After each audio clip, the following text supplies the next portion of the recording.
And unless something changes, in a matter of days, Riverside Health System will run out of the coronavirus vaccine. This news came in to 10 on your side less than 24 hours after Governor Northam announced some areas in the state are now in Phase 1B for getting shots in arms. Hampton Roads remains under Phase 1A.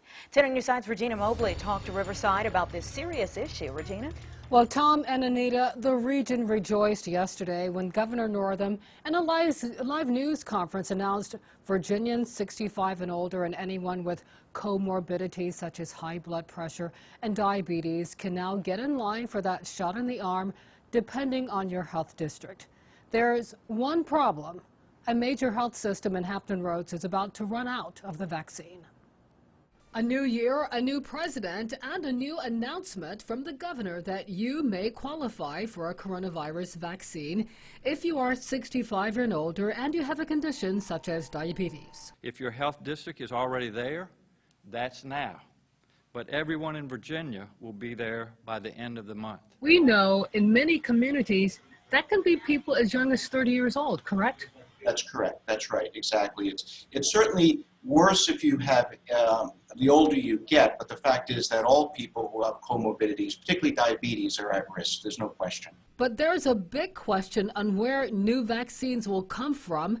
In a matter of days, Riverside's vaccine freezers could be empty. We've received almost 16,000 doses so far over the last few weeks at Riverside, and we've used 80% of that, and in fact, by next week, we'll have used 100% of that. Do you have any word on when this inventory could arrive?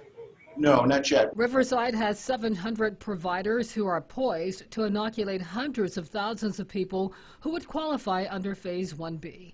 Until Riverside's ship comes in with more vaccines, Dr. Dacey recommends patients download the MyChart software, which will help in collecting health history and scheduling vaccinations. We now have the plans in place to be able to vaccinate up to 10,000 people a week at Riverside, but we need the vaccine.